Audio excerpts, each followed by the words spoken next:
열왕기상 17장 1절에서 7절 말씀,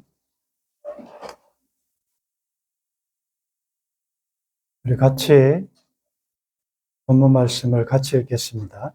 길르앗에 우거하는 자 중에 디셉 사람 엘리야가 아합에게 말하되, 내가 숨기는 이스라엘의 하나님 여호와께서 살아계심을 두고 맹세하노니 내 말이 없으면 수년 동안 비도 이슬도 있지 아니하리라 하니라.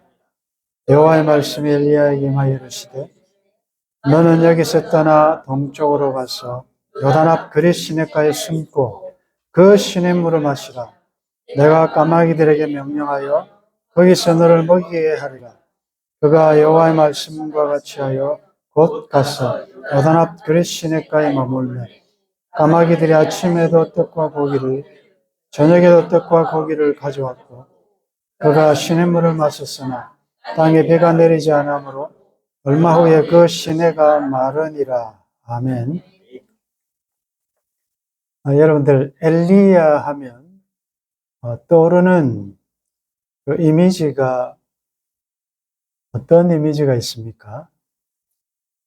엘리야, 혜성처럼 나타난 사람, 위대한 선지자, 바알과 세라 선지자 850명과 갈멜산에서 전투하여, 영적 전투하여 승리한 대단한 선지자. 그런데 그 일 이후에 아합의 부인 이세벨이 자기를 죽이려고 수비령을 내렸을 때 도망하고 굉장히 두려워서 로뎀나무 밑에 가서 심지어 죽기를 목숨을 거두달라고 했을 정도로 심각한 우울증에도 빠졌던 사람입니다. 하나님의 은혜로 하나님께서 허락하신 사역을 다 마치고 불말과 불술에 회립바람 가운데 하늘로 올라간, 하나님이 정하신, 한번 죽는 것은 사람에게 정하신 것인데 그 법칙에 예외로 에녹과 함께 그는 죽음을 보지 않고 하늘로 승천한 그런 선지자입니다. 오늘 읽은 본문에 보면 그 엘리야가 등장하는 역사의 무대에 등장하는 내용입니다. 길르앗에 우거하는 자 중에 디셉 사람 엘리야가 아합에게 말하되, 당시 이스라엘 왕은 아합이었는데 굉장히 악한, 이스라엘로 하여금 우상 숭배하게 만들었던 그런 왕, 영적으로 굉장히 어두운 밤중과 같은 시기에 하나님께서 엘리야를 아합에게 보내십니다. 그런데 왕이나 어떤 위대한 인물을 소개할 때는 그의 족보, 배경, 스토리가 나오는데 그의 사역에 걸맞지 않는, 어떻게 보면 굉장히 단순하게 그냥 길르앗에 우거하는 자 중에 디셉 사람 엘리야, 족보도 없고 뭐가 굉장한 스펙이 없이 바로 엘리야가 소개되고 있습니다. 우리가 이 말씀을 오늘 우리가 적용해 보면 세상 사람들은 굉장한 화려한 인맥, 스펙을 자랑하지 않습니까? 그러다 보니 심지어 하나님을 믿는 우리조차도 그런 좀 스펙을 쌓으려고 노력할 때가 있는데, 물론 그렇게 주어진 자연적인 은혜 가운데 있으면 감사하겠지만, 지금 현재 주어진 나의 환경이, 배경이 그렇지 못하다고 하여 기죽을 필요는 없다. 왜냐하면 하나님은 오늘도 아합에게 보낼 오늘의 엘리야들을 하나님은 준비시키고 계신다.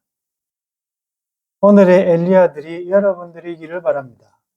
하나님이 사용하실 때는 위대한 배경이 있는 그런 사람 필요 없습니다. 차라리 너희들의 부르심을 보라. 너희들의 택하심을 보라. 오히려 우리가 약하기 때문에 하나님의 강하심이 드러나기 좋기 때문에 여러분들 그런 면에서 다른 사람들과 비교해서 자랑할 것이 없다고 우리는 절대로 낙마하거나 실망할 필요가 없습니다. 엘리야라는 이름의 뜻이 나의 하나님은 여호와이시다. 나의 하나님은 여호와시다. 그 엘리야가 아합에게 가서 말합니다. 그 예언의 내용은 내가 섬기는 이스라엘의 하나님 여호와, 우리가 부르심을 받고 사명을 감당할 때 하나님은 누구신가가 먼저 확실하게 전제가 돼야 되고, 그 다음에 나는 누군가, 하나님이 나를 어떤 자로 지금 사명을 주시고 부르셨는가를 알아야 됩니다. 내가 누군가를 확실히 아셔야 돼요. 엘리야는 자기를 소개하면서 나는 하나님을 섬긴다. 이 말의 중요한 것은 지금 아합은 하나님께서 세우셨음에도 불구하고 그는 지금 우상을 숭배하고 있고 우상을 섬기고 있다. 거기에 대한 도전이죠. 나는 하나님을 섬긴다. 내가 섬기는 그 하나님은 이스라엘의 하나님이시다. 그 말이 뭐지요? 너가 지금 이스라엘의 왕으로서 너 위에 있는 만군의 여호와 이스라엘의 하나님을 생각하고 그 하나님을 섬기며 그 하나님의 통치를 통치해야 될 자가 왜 내 마음대로 하냐? 그 말이지. 내가 섬기는 하나님은 이스라엘의 하나님이신데 그 하나님은 여호와시다.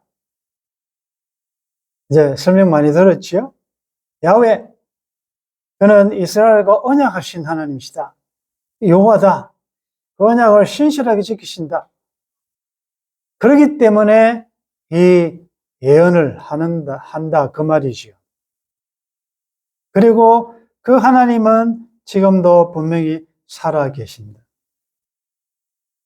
내가 섬기는 이스라엘의 하나님 여호와께서 살아계심을 두고 맹세하노니.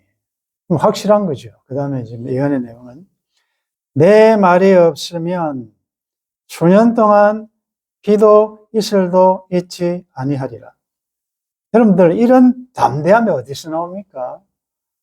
하나님 확실히 신뢰한 거죠. 내 말이 없으면 하나님의 사심을 두고 맹세하는 거 아니겠습니까? 이건 확실하다. 내 말이 없으면 수년 동안 3년이죠. 그런데 야고보서 보면 또 3년 6개월로 나타납니다. 아마 이 엘리야가 아합을 만나기 전에 이미 6개월 동안 아마 가뭄이 들었을 것이라고 추론을 하지요. 그럼 앞으로 3년간 또 계속 가뭄이 이어질 것이라는 것이죠. 우리가 다윗의 사건에서 보았듯이 기근은 하나님의 심판적인 성격이 크고 특별히 그 팔레스타인 지방에 중동 지방에 비가 내리지 않으면 그것도 이슬까지 내리지 않으면 어떻게 되겠습니까? 나라 경제가 완전히 파탄되는 거죠. 비도 이슬도 있지 아니하리라. 이건 이스라엘 아합 왕에 대한 심판에 대한 예언이죠. 심판인과 동시에 경고인과 동시에 그건 돌아오라라는 회개를 촉구하는 내용이에요. 항상 하나님의 백성들에 대한 심판의 경고는 지금이라도 돌아오라는 거죠. 왜 비와 이슬일까? 왜 가뭄, 물에 대한 심판일까? 지금 이스라엘이 섬기고 있는 하나님 외에 섬기는 바알이 비를 내리는 신이다.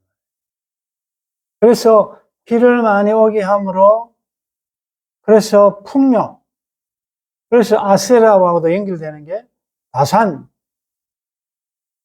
풍요와 다산, 비를 내리는 그 신에 대한 심판이기도 하죠. 출애굽할 때 하나님께서 10가지 재앙을 내리시는데 그 10가지도 애굽 사람들이 섬겼던 신에 대한 심판이거든요. 누가 신인가를, 나일강을 그들이 신으로 섬기니까 그 나일강을 피해가 되게 해서 하나님께서 심판하지. 하나하나가 그들이 섬겼던 신에 대한 심판이에요. 하나님 외에 바알을 섬기기 때문에 그 바알이 준다고 생각한 그 혜택을 하나님께서 제거해버리신다. 이건 그러면 우리에게 어떻게 적용해야 되냐. 여러분들이 하나님 없이도 잘 살 수 있다라고 생각하는, 즉 하나님을 대신하는 그 무엇이 있으면 하나님은 그 부분을 심판하신다는 거죠. 그것이 여러분들의 돈일 수 있고, 그것이 여러분들의 자식일 수 있고, 하나님보다 더 내가 의지하는 무엇은 하나님은 모든 영광을 하나님이 다 받으셔야 되기 때문에 하나님의 영광을 가로채는 것은 하나님께서 없애시지요. 그것이 심지어 하나님이 주신 자연 은총일 수이지만 그 은혜를 주신 하나님을 생각하지 않고 선물을 주신 하나님을 생각하지 않고 그 선물에 내 마음이 다가면 여러분들 어떻겠습니까? 남자 여자가 사랑하는데 나를 생각하라고 반지를 사줬는데 그 사람이 반지를 보면서 반지를 준 사람 생각하지 않고 반지만 좋다고 생각하면 뺏지 않겠습니까? 나를 생각하라고 준 건데 나보다도 거기에 관심이 많으면 그 당연한 것이요. 하나님께서 하나님 생각하라고 주신 모든 일반 은총에 속한 것들을, 그래서 물질을 하나님 주셨다. 이 돈이 너무 많아요. 마음이 나뉘어져요. 뭐 하나님 없이도 얼마든지 살 수 있어요. 하나님이 그 영혼을 사랑하시니까 그 물질을 가져가실 수도 있다는 거지. 그것이 기도 이슬은 하나님의 은혜의 상징 아니에요? 어떨 때는 하나님이 긍휼을 베풀지 않으시는가 이럴 때도 있을 수가 있다는 거죠. 있지 아니하리라. 그런데 이 예언의 말씀, 경고를 듣고 이 복음을 듣고 아합은 돌이키지 않았던 것 같습니다. 그래서 어떻게 보면 바알과 아세라를 섬기는 자기들의 자존심을 건드린 거 아니겠습니까? 비도 이슬도 있지 않다 그러니까. 그래서 엘리야를 잡아 죽이려고 수배령을 내린 것 같습니다. 그래서 2절에 보면 여호와의 말씀이 엘리야에게 임하여 이르시되 너는 여기서 떠나 동쪽으로 가서 요단 앞 그릿 시냇가에 숨고 그 시냇물을 마시라. 내가 까마귀들에게 명령하여 거기서 너를 먹이게 하리라. 도피 계획을 하나님께서 엘리야에게 설명하십니다. 어디로 도망가라. 그리고 지금 이제 물이 없으니까 그 내가 지시한 그곳에 머물러라. 그리고 그곳에 있는 시냇물을 마시라. 뭐 시냇물은 물이야 내가 가서 마실 수 있지만 그럼 식량 공급 어떻게 되느냐? 내가 까마귀에게 명령하여 너를 먹이게 하겠다. 자, 이렇게 플랜을 말씀하실 때 엘리야는 이의를 제기하지 않았습니다. 5절에 보면 그가 여호와의 말씀과 같이 하여 곧 갔다. 그리고 하나님이 명령하신 지시하신 그릿 시냇가에 머물렀다 되어 있는 거 보니까 이의를 제기하지 않았다. 여러분들 이 하나님의 하나님의 종에 대한 도피 계획이 좀 상식적입니까? 어떻습니까? 좀 공감할 내용입니까? 이건 아닌데 좀 수정해야 될 내용이 있지 않겠습니까? 아마 엘리야가 선호한 장소가 있을 수 있고, 까마귀가 뭡니까? 까마귀는 율법에 부정한 새로 하나님께서 지정한, 그래서 까마귀 고기는 먹지도 말라고 한 부정한 새예요. 썩은 사체를 먹고 자기만이 아는 부정한 새를 통하여 먹인다라고 할 때 얼마든지 엘리야는 하나님 질문이 있습니다. 그건 좀 아닌 것 같습니다. 까마귀가 뭡니까? 라고 말할 수 있는데 엘리야는 말하지 않았습니다. 하나님보다도 더 지혜로우시면 안 되고 하나님의 생각과 우리의 생각은 다릅니다. 뜻도 다르고 계획도 다르고 하나님의 때도 우리의 때와 다르고 그 하나님께서 이루시는 그 목적을 이루시는 방법도 달라요. 그러나 하나님이 말씀하시면 적극적으로 순종할 수 있기를 바랍니다. 내 생각과 내 마음, 내 논리와 내가 알고 있는 상식에는 안 맞더라도 그렇게 하셔야 합니다. 근데 우리가 순종하면 될 일을 자꾸 이 일을 제기하기 때문에 이 계획이 얼마나 지금 지연되고 있는지 몰라요. 빨리 순종하려면 그곳에 가면 되는데 자꾸 이곳에 말고 다른 곳으로 좀 더 숨기 좋은 곳으로 좀 더 이렇게 자꾸 하나님과 딜을 한다. 협상을 자꾸 기도로 하는 걸 통하여 하나님을 자꾸 움직이려고 한다. 기도는 하나님의 마음을 움직이고 하나님의 뜻을 자꾸 변경시키는 게 아니고 내 뜻을 하나님의 뜻에 복종시키는 게 기도거든. 그걸 모르니까 때를 쓰는 거죠. 때를 쓰면 된다라는 그건 기도의 본질이 아니시요. 너는 여기서 떠나 동쪽으로 가서 요단 앞 그리시네가에 숨으라. 하나님께서 때로는 떠나라 하시기도 하고 숨으라. 이것도 참 전능하신 하나님, 살아계신 하나님, 못하실 것이 없는 하나님이 뭐 시시하게 하나님의 종을 숨어라 그럽니까? 좀 당당하게 아합에게 선포했으면 거기에 걸맞는 후속 조치를 하나님이 해주시면 좋은데 그 선포하라 해놓고 숨어라. 그런데 그 무술 단계 중에 제일 고수가 36개라고 해요. 36개가 도망가라는 거예요. 여러분들 때로는 하나님이 도망가라면 도망가십시오. 그래서 기억하라서 자꾸 맞서가지고 싸우려고 하지 마시고 우리 모든 관계성에도 그래요. 여러분들 때로는 결론에서도 말씀드리겠지만 오늘의 아합들에게 우리가 가서 복음을 전해야 돼요. 여러분들 어떻습니까? 전하면은 친척임에도 불구하고 굉장히 싫어하고 듣기 싫어하고 이제 또 와서 예수 믿으러 할까 싶어가지고 오는 것조차도 배척하는 경우도 있지요. 그걸 여러분들이 감수하셔야 합니다. 이 하나님의 말씀 한번 전해놓고 도망가야 될 때도 있어요. 그 모임에서 명예로운 제명을 당할 때도 있고요. 친구 사이에서도 그럴 수도 있고요. 이게 많다고요.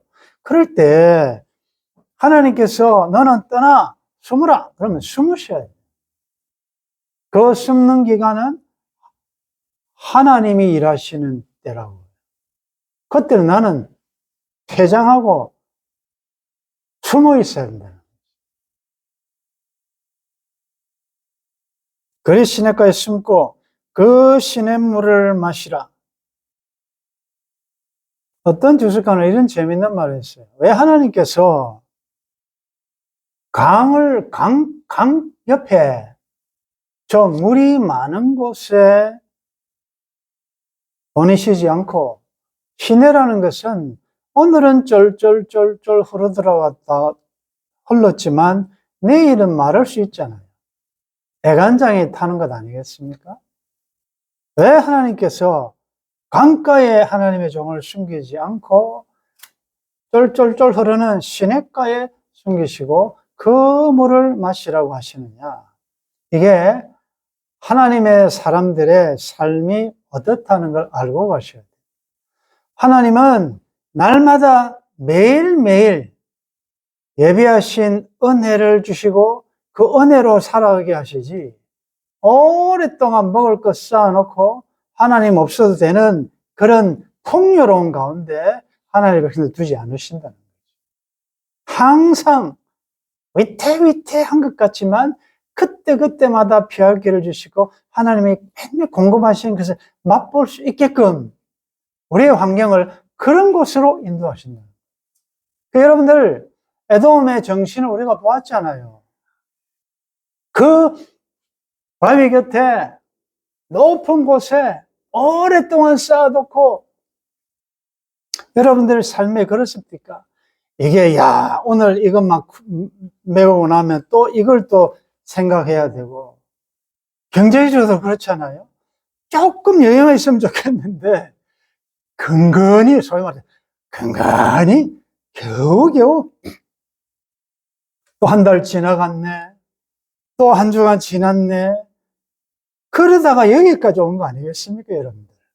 앞으로도 어때요? 여러분들이 지금이라도 일하지 않으면 당장 뭐가 많고 그렇습니까?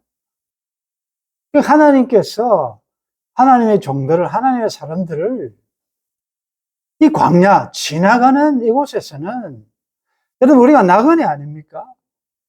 뭘 많이 가지고 그렇게 하지 않는다는 거예요. 왜? 지나가기 때문에. 우리는 고향으로 가는 사람들인데, 고향 가는 사람이 뭐 냉장고 사고 좋은 차 사고 이렇게 합니까? 어차피 떠날 사람들인데, 그러니까 항상 모든 무거운 것들을 가지고 있으면 믿음에 경주하는데 방해되기 때문에 그걸 벗어버리라고 그러잖아요. 그 시냇물을 마시라. 내가 까마귀들에게 명령하여 거기서 너를 먹이게 하리라. 그곳에 계셔야 한다는 거죠. 왜 까마귀입니까? 그 더러운 새가 갖다 주는 그걸 꼭 먹어야 되겠습니까? 여러 가지 해석이 가능하지요.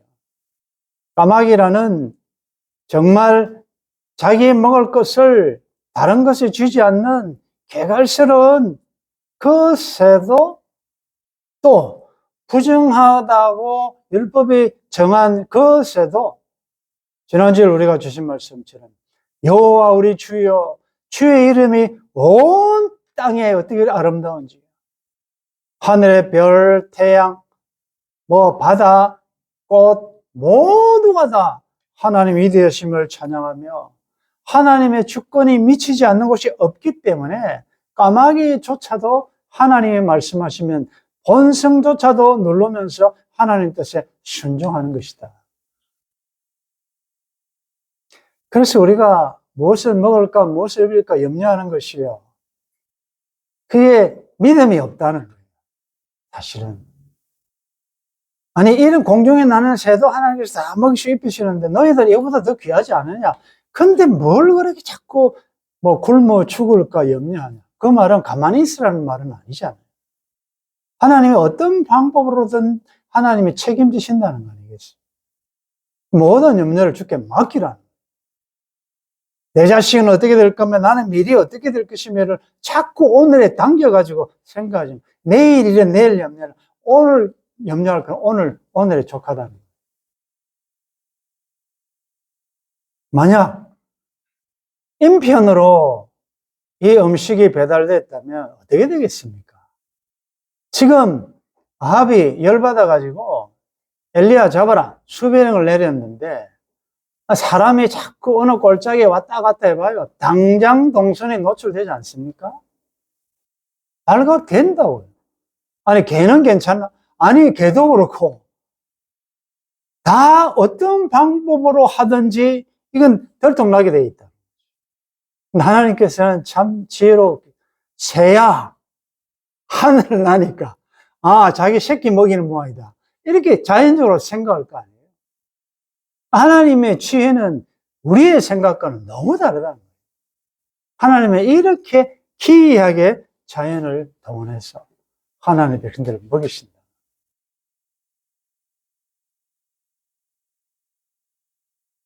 왜 까마귀들이 아침에도 떡과 고기를, 저녁에도 떡과 고기를 왜 이렇게 번거롭게 합니까? 좀 합리적으로, 좀 편리하게 하루 분량을 아침에 갖다 놓고, 안 그래요? 아침, 점심, 저녁. 여기 보면 점심 때 안 가져온 거 보니까 2끼씩 생긴 거 같아요.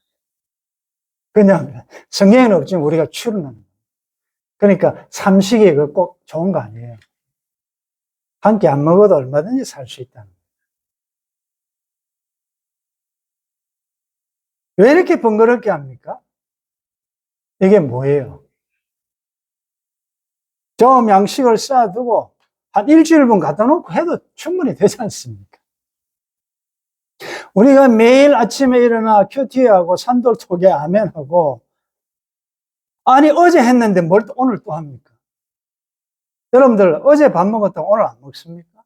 밥은 꼭꼭 챙겨 먹고 약은 꼭꼭 시간에 맞춰 먹으면서 하나님의 말씀은 한 일주일 먹었으니까 안 먹어도 되고 광야에서 만나 내리는 원칙이 뭐예요? 매일 새벽에 아침에 이른 아침에 나가야 만나가 내립니다. 게으른 사람은 이거 내일은 좀 쉬자. 이틀 한꺼번에 모아놓자. 벌레가 나서 썩어서 못 먹잖아요. 우리가 주님께서 가르친 기도에 무슨 양식을 위해서 기도합니까? Daily bread라고 그러죠. 일용할 양식을 달라고 그러잖아요. 일용할 양식 달라 해놓고 먹을 것과 입을 것 있으면 족하게 생각해야 되는데 왜 자꾸 내년도를 걱정하냐. 하나님의 말씀은 매일 먹어야 됩니다. 날마다. 그래서 하나님께서 여러분들에게 쌓아둘 걸 잘 안 주세요. 열심히 땀 흘려 겨우 해야 한 달 먹을 만큼 또 주시고 하루 먹을 만큼 주시고 땀 흘려 일하는 거 그거 성경적이에요. 그거 성경적인 노동관이에요. 왜? 너는 흙이다. 그리고 땀을 흘려야 먹는다라고 하나님 말씀. 노동이라는 건 굉장히 신성한 거예요. 놀고 먹는 게 좋은 게 아니에요.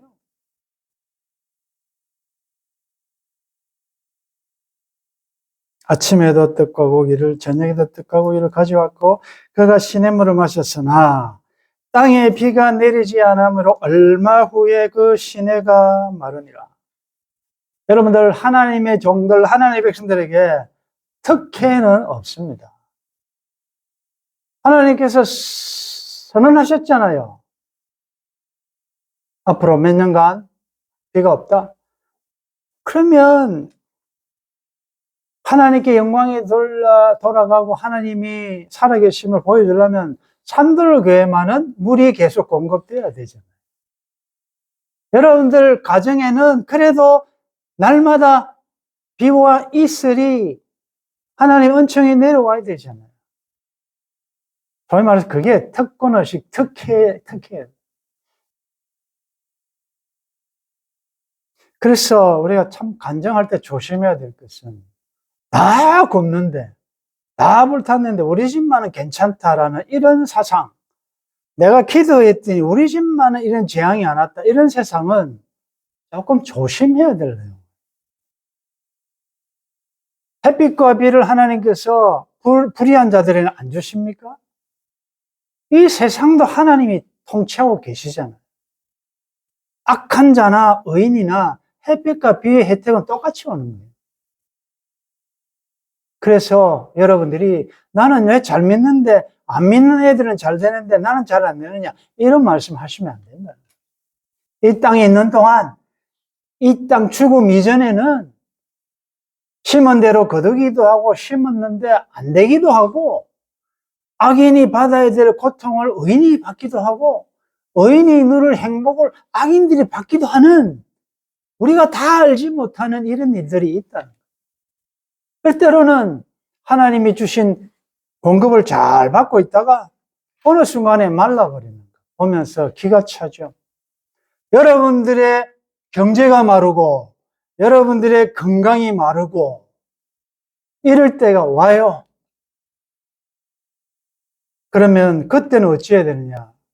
그건 다음 시간에 알아보겠습니다. 오늘 이 말씀을 통하여 오늘의 엘리야들인 여러분들, 하나님이 주신 사명을 감당할 때 어려움도 있을 거예요. 그럴 때 무엇을 먹을까, 어찌 살까 염려하지 마시고 하나님이 공급하심을 믿으시기를 바랍니다. 여러분들이 복음을 전해야 될 아합은 누구인지를 생각하시고 그 아합에게 말씀 전했을 때 불이익도 있다는 것도 계산하고 가시라. 이상하게 생각하지 마시라. 그리고 여러분들이 까마귀 역할을 하십시오. 저는 생생하게 이 체험을, 이것을 경험한 사람입니다. 모든 것이 끊어진 그레 시내가에 있을 때 다양한 하나님이 보내신 신실한 까마귀들을 통하여 먹을 것과 양식들을 공급받은 사람입니다. 지금도 여러분들은 이 역할을 잘하고 계시죠. 그리고 혹 여러분들이 그리 시내가에 있어서 힘들 때, 혹 까마귀들이 도움을 주면 그것을 거절하거나 외면하실 필요가 없어요. 왜냐하면 도움이 필요 없을 정도로 강한 사람도 없고 도와줄 수 없을 정도로 약한 사람도 없고, 그래서 오늘의 그리 시내가에 계신 여러분들,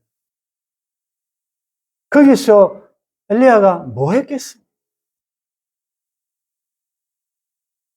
제법 긴 시간을 머물면서 엘리야는 하나님께 메뉴를 조금 바꿔달라고 요청하지 않았습니다.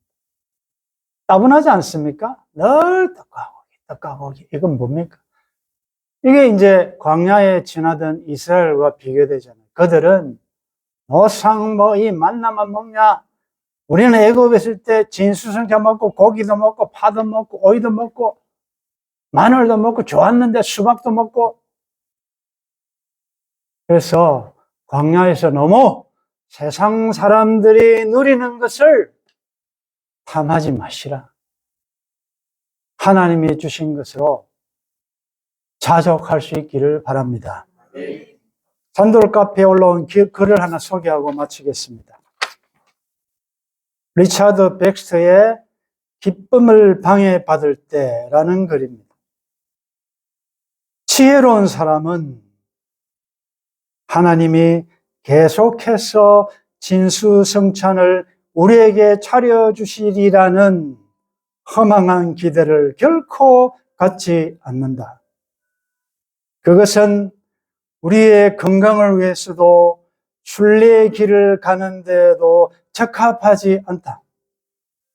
그러므로 매일 조촐하게 차려지는 식단에 따라 마음의 평안을 유지하면서 살아가도록 하라. 만약 이것마저 없을 때가 있다면 그때는 당신의 건강을 위해 하나님이 금식을 계획해 놓으셨음을 알라. 그리고 당신에게 큰 기쁨의 성찬이 마련되면 그것을 즐겁게 먹고 감사하라. 그러나 그것이 당신에게 좀처럼 주어지지 아니한다고 그리스도께서 성천하실 때 그리스도를 따른 제자들이 그랬던 것처럼 입을 크게 벌리지 말라. 오히려 일상적으로 주어지는 평화의 정찬을 감사하도록 하라. 하나님, 엘리야의 등장과 아합에게 선언한 내용, 하나님께서 엘리야를 숨기시며 먹이시는 사건을 보았습니다. 하나님이 다 계획이 있으신데 하나님이 허락하신 명령하신 오늘의 그릿 시냇가에서 나는 감사함으로 그날을 기다리며 기도하며 묵상하며 기름 준비하고 있는지, 아니면 휘황찬란한 그 도성을 그리워하며 내가 먹는 음식과 내가 누리는 이 심플한 너무나 따분한 환경 때문에 원망불평하지는 않는지요. 주님, 그렇습니다. 우리 이 땅에서 순례자요 나그네들입니다. 너무 많은 것에 우리의 마음이 빼앗기지 않게 도와주시고 세상의 화려함에 마음이 나누어지지도 않게 도와주시고 사랑하셔서 주신 현실 감사함으로 받을 수 있도록 도와주옵소서. 오늘의 엘리야들, 하나님이 나의 하나님심을 이 세상에 정언하는 복된 하나님의 백성들의 나그네 여정이 되게 도와주옵소서. 주 예수님의 이름으로 기도드리옵나이다. 아멘.